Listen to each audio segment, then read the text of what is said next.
প্রচারকারীতে coupon পাওয়া যাচ্ছে, আসুন কুপন সংগ্রহ করুন। বিশ্বকর্মা উপলক্ষে পুরানো সংহতি ময়দানে অনুষ্ঠিত হচ্ছে কল্যাণী এক বিরাট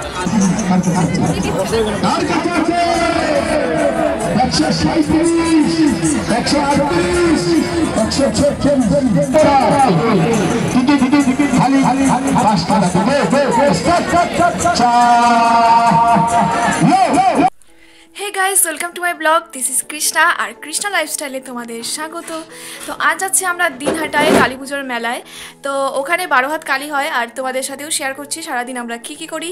আর মেলায় গিয়ে তো অনেক মজা হবে, অনেক কিছু হবে, তো তোমাদের সাথে সব কিছুই শেয়ার করছি। তো চলো দেখা যাক। ও আরেকটা কথা, আমরা মেলায় যাব কিন্তু তার আগে আমরা মাসির বাড়িতে যাব, কারণ দিনহাটাতেই আমার মাসির বাড়ি। আর ওখানে গিয়ে থেকে তারপর সন্ধেবেলা আমরা মেলায় যাব। তো চলো, আমি কিন্তু রেডি হয়ে নিয়েছি সুন্দর করে, আর বাড়ির সকলেও রেডি হয়ে নিয়েছে। তো তোমাদের দেখাচ্ছি। তো আমি এখানে রেডি হয়ে নিয়েছি আর বাড়ির সকলেও রেডি হয়েছে, মাও এখানে রেডি হয়ে নিয়েছে। এই যে বুনু, চলো। আর এই যে ভাই। তো আমরা বাড়ি থেকে বেরিয়ে পড়ি, আর ওই দিনকা এতটা রৌদ্র ছিল যে চোখ তুলে তাকানো যাচ্ছিল না। তারপর আমরা টোটোতে উঠে পৌঁছে যাই বাস স্ট্যান্ডে, আর বাস স্ট্যান্ড থেকে বাস ধরার ছিল, বাসেও বসে যাই। আর সেখান থেকে আমরা এই নদীর ভিউ দেখতে দেখতে পৌঁছে যাই দিনহাটায়।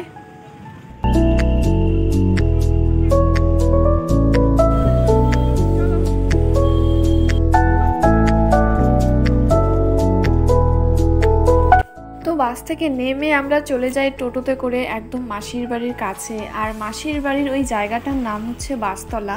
তো তোমরা যারা কোচবিহারে থাকো তারা অবশ্যই চিনতে পারবে জায়গাটা কোথায়।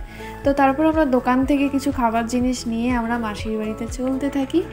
আর জায়গাটার নাম যেহেতু বাসতলা, তো আশেপাশে তো বাস থাকবেই। এই যে বাসতলা, বাসতলায় বাস থাকবে না এটা কি কখনো হইতে পারে? কত বাস।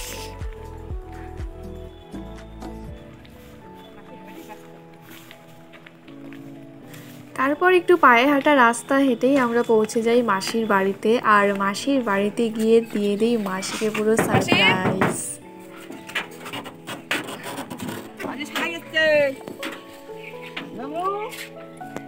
মাসির বাড়িতে চলে আসি মাসির বাড়িতে। আর মাসির বাড়িতে এসে দেখছি যে মাসি পুরো ঝাল ঝাল জলপাইয়ের আচার করেছে, আর সেটা দেখে তো পুরো হামলা পড়েছি আমরা।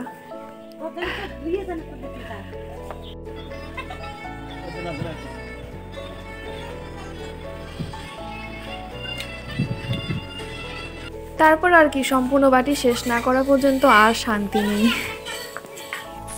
আমরা এখন যাচ্ছি নদীর পাড়ে নদী দেখতে। মাসির বাড়ি এখানে অনেক সুন্দর একটা নদী আছে, চলো। এই যে কত সবুজ, সবুজে সবুজ।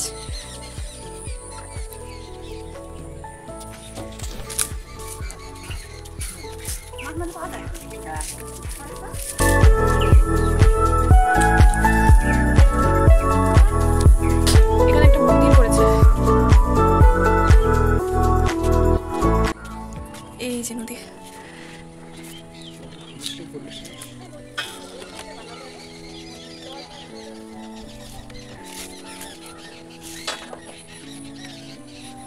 তারপর আমরা বাড়িতে এসে খাওয়া দাওয়া শুরু করে দেই। ওদের না নিরামিষ ছিল, কিন্তু তবুও আমাদের জন্য চিকেন এনেছিল।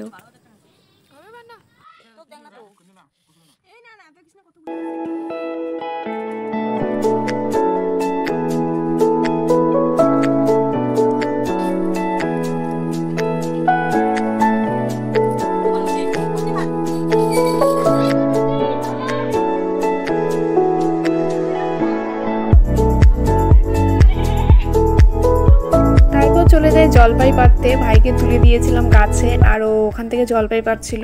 দেখো কতগুলো জলপাই পেয়েছিলাম। তারপর আমরা সন্ধেবেলা আবার সবাই মিলে রেডি হয়ে চলে গিয়েছিলাম মেলায়, কালী পুজোর মেলায়। তোমরা হয়তো অনেকেই ভাবছো যে কালী পুজো তো অনেক দিন আগেই হয়ে গেছে, এখন কেন? আসলে ওখানে কালী পুজোটা অনেক দিন থাকে। কালী পুজো হওয়ার 15 দিন পর্যন্ত ওখানে মেলাটা হয়। তো আমরা গিয়েছিলাম একদম শেষের দিকে, মানে 13 দিন কি 14 দিনের মাথায় আমরা গিয়েছিলাম। তো এই জন্য ব্লগটা এত দেরি। তো তোমরা দেখতে থাকো। আর এই কালী ঠাকুরটা আমার দেখা সবচেয়ে বড় কালী ঠাকুর। আমি তো দেখে পুরো অবাক হয়ে গেছি। প্রথমবারের জন্য এত বড় কালী ঠাকুর দেখে আমি মানে কি বলবো, কোনো ভাষা পাচ্ছিলাম না। এত সুন্দর লাগছিল আর মন থেকে এত মানে শান্তি লাগছিল দেখার পর। তো তোমরাও দেখো।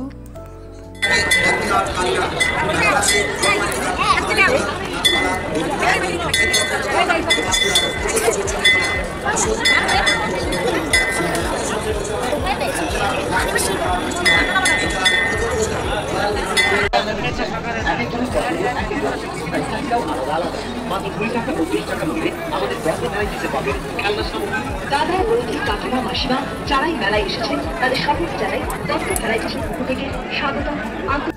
তারপর আমরা চলে আসি মেলায়। আর মেলায় না বেশি কিছু নেওয়া হয়নি, আর আমরা অনেক কিছু খেয়েছিলাম কিন্তু কেনাকাটা সেরকম কিছুই করা হয়নি, কারণ ওই রাতেই আমাদের বাড়ি যাওয়া ছিল। তো বাস না পেলে আমরা হয়তো বাড়ি যেতে পারতাম না, তাই আমরা বেশি কিছু না কিনে তাড়াতাড়ি করে খাওয়া দাওয়া করে ওখান থেকে বেরিয়ে পড়েছিলাম।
তো ব্লগটা কেমন লাগলো অবশ্যই জানিও, আর ব্লগটা বড় করছি না। তো দিনহাটার মেলায় তোমরা কে কে গিয়েছিলে অবশ্যই কমেন্ট করো, আর ভালো লাগলে একটা লাইক আর সাবস্ক্রাইব করতে ভুলো না। টাটা, দেখা হচ্ছে আরেকটি নতুন ভিডিওতে। Thanks for watching.